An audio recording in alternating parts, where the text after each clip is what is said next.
Welcome back, viewers. She sat at the far corner of the wedding hall, her fingers tracing the rim of an untouched glass of juice. The fairy lights danced across her face, glinting softly in her eyes that carried a quiet loneliness. Laughter echoed all around, couples twirling, friends reminiscing, old bonds rekindling, but she remained unseen. If someone had looked closely, they'd notice the strength behind her stillness. Her name was Ava. She'd come because her childhood friend had insisted. "You can't hide forever," her friend had said. But the truth was, Ava wasn't hiding. She was healing. Her fiancé, Daniel, was supposed to be here, not in this hall, but in this world. But fate had other plans 2 years ago. A car crash on a rainy night had taken him away, leaving behind silence where laughter used to be. And now, at this wedding filled with love and promises, that silence screamed louder than the music. She took a deep breath, forcing herself to smile whenever someone passed by, but most people avoided her table, unsure what to say. Grief, she'd learned, made people uncomfortable. That's when it happened. A gentle voice leaned close to her ear and whispered, "Pretend you're with me."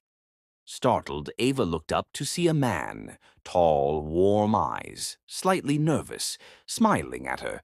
He wore a suit that didn't seem tailored for him and a boutonniere pinned awkwardly to his jacket. Before she could respond, he added softly, "My ex just walked in. She's with someone new, and I really don't want to look like I'm falling apart." Ava blinked, half amused, half confused. "And your solution was me?" He smiled sheepishly. "You look like you could use some pretending too." Something about his honesty, his awkwardness, made her laugh, a sound she hadn't heard from herself in months. "Okay," she said finally, "but I'm not a very convincing date." He grinned. "Neither am I." For the next few minutes, they played along. He pulled out her chair, introduced her to curious guests as his plus one, and even whispered funny comments about the speeches that made her stifle laughter. She found herself relaxing, her heart lighter with each passing moment. His name was Ethan. He was a writer, or at least trying to be one, and had a gentle way of speaking that made ordinary things sound poetic. As they talked, Ava felt something she hadn't in a long time. Peace.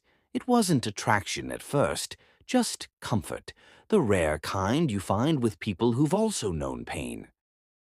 When the slow dance began, Ethan extended his hand. "One last part of the act?" he asked playfully. Ava hesitated. The last time she danced was with Daniel. She could still remember his hand on her waist, his voice whispering jokes during the spins. But something inside her whispered, "You can't stay in yesterday forever." So she took Ethan's hand. As the music played, their movements were a little awkward at first, but soon they found rhythm.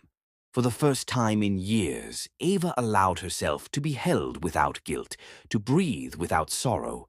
Ethan wasn't trying to fix her. He was simply there, present, kind, and real. After the dance, they stepped outside under a sky scattered with stars. The night air was cool, scented with jasmine.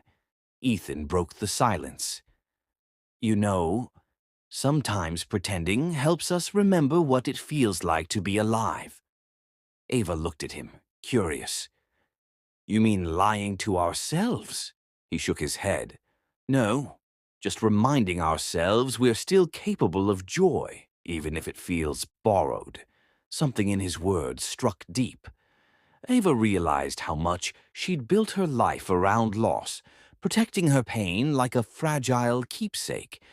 But maybe, she thought, it was okay to let new light in. They talked until the music faded, until chairs were stacked and lights dimmed. Before leaving, Ethan smiled and said, "Thank you for being my pretend date, Ava." She smiled back.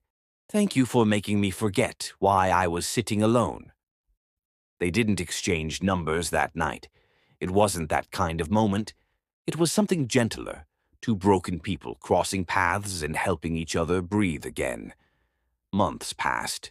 Ava began to live differently. She started painting again, joined a volunteer art program for children, and filled her days with small joys. She didn't know why, but that night with Ethan had changed her. It reminded her that healing wasn't forgetting. It was allowing yourself to feel again. Then one afternoon, while hosting a small art exhibit, she heard a familiar voice behind her say, "Pretend you're thrilled to see me." She turned, and there he was, Ethan, smiling with the same nervous charm. Ava laughed genuinely, the kind that comes from the heart. "I don't need to pretend this time," she said. They began to meet often. Coffee turned to walks, walks turned to shared dreams. It wasn't an instant romance. It was something steadier, built on friendship, laughter, and quiet understanding. Ethan once said, "You taught me that love isn't about replacing what's lost. It's about growing around it."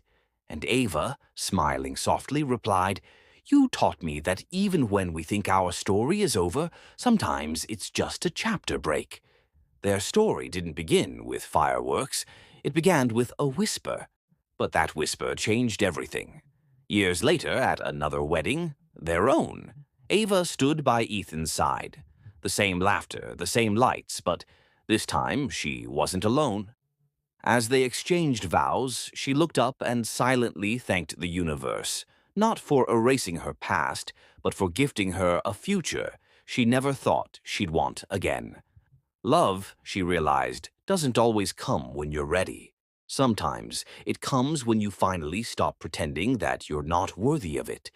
And for anyone watching, wondering if happiness ever returns after loss, it does. In quiet ways, through unexpected people, and in moments that start with a simple whisper, "Pretend you're with me."